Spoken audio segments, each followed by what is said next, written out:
ચાલો મિત્રો, સ્વાગત છે તમારું અમારી કિયા કિચન રેસીપીમાં। તો ચાલો આજે આપણે બનાવશું જીરા પૂરી મેંદાના લોટની। તો જીરા પૂરી બનાવવા માટે મેં અહીંયા 1 કપ મેંદાનો લોટ લીધો છે। 1 કપ ને થોડો એટલો 1 કપ જ ગણવાનો। 1 કપ લોટ લીધો છે ને આટલો આપણે રવો નાખીશું એટલે આપણી પૂરી કરકરી થશે। અને અહીંયા આપણે 2 ચમચી જીરું લીધું છે, આખું જીરું।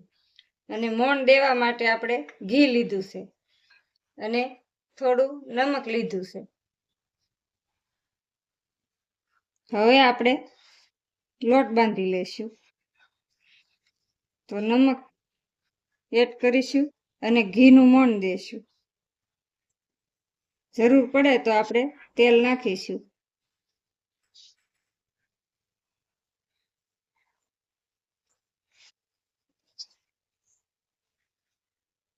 તો આ રીતે આપણે મોણ દઈ દેવાનું છે, મુઠ્ઠી વળે એવું આપણે મોણ દઈ દેવાનું છે ઘીનું। જરૂર પડે તો તેલ આપણે એડ કરી શકીએ છીએ। અને આ જીરું એડ કરી દઈશું। જીરુંને આપણે આ રીતે સોળીને એડ કરવાનું છે એટલે એનો સ્વાદ સરસ આવે।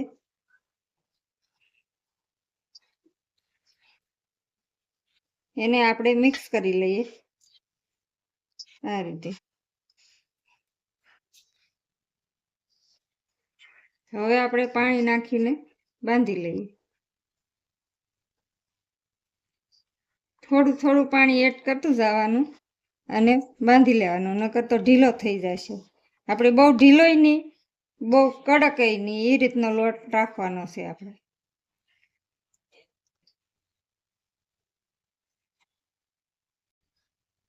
તો આ રીતનો આપણે લોટ રાખવાનો છે અને તેલ આપણે થોડુંક નાખી દીધું છે।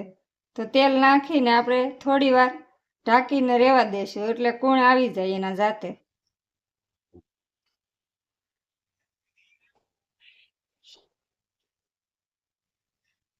તો આ વાસણમાં આપણે તેલ ગરમ મૂકીશું। તેલ આવી જાય એટલે આપણે પૂરીને તળી લેશું। તો 2 મિનિટ થઈ ગઈ છે, આપણે 2 મિનિટ સુધી ઢાંકી દીધું છે એટલે સરસ કૂણે આવી ગઈ છે। તો આ રીતે આપણે મસળી લીધો છે અને સરસ લોટ કૂણવાઈ ગયો છે। હવે આપણે નાના નાના ગોળિયા કરી અને વણી લેશું પૂરી। આ રીતે મીડિયમ સાઈઝના લોવા લેવાના છે આપણે।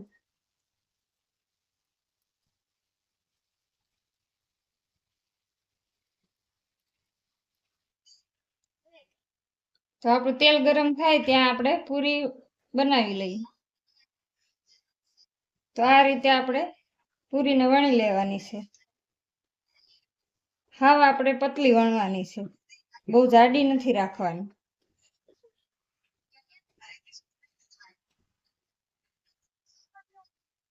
તો આવી રોટલી આપણે વણવાની છે, હાવ પતલી, નીચેથી આપણો હાથ બતાય એવી પતલી બનાવવાની છે। તો આપણી પૂરી એકદમ કરકરી થશે અને આપણે ચમચીના મદદથી આ રીતે કાણા પાડી લેવાના છે એટલે આપણી પૂરી ફૂલે નહીં અને સરસ ક્રિસ્પી થાય। અને પૂરીને આપણે નાની સાઈઝ કરવા માટે કોઈ પણ વાસણ લઈ ને આપણે વાટકી હોય કે ગ્લાસ હોય આ રીતે આપણે શેપ આપી દઈશું પૂરીને એટલે ગોળાઈ સરસ થાય અને પૂરી પણ નાની બને।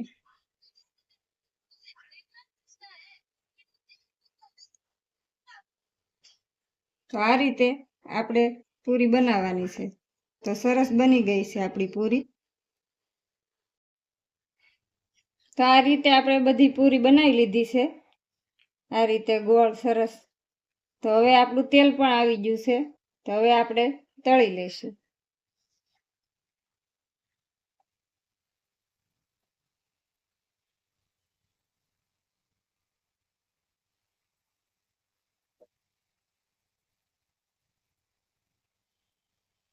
તો આ રીતે આપણે તળી લેવાની છે।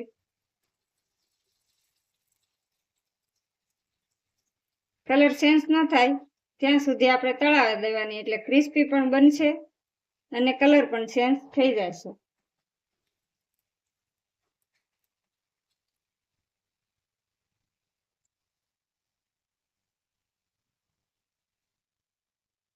તો કલર ચેન્જ થઈ ગયો છે, હવે આપણે કાઢી લઈશું. તો આ રીતે આપણે તળાવવા દેવાની છે પૂરીને.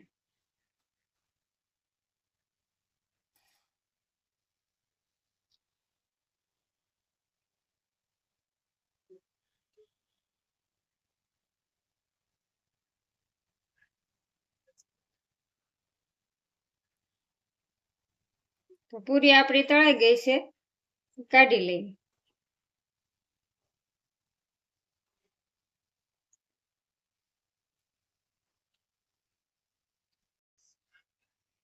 તો તૈયાર છે આપણી જીરા પૂરી.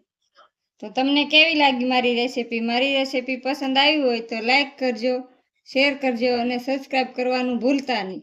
અને એકવાર ઘરે જરૂરથી ટ્રાય કરજો અને ટેસ્ટ કરીને બતાવજો કેવી લાગી જીરા પૂરીની રેસીપી.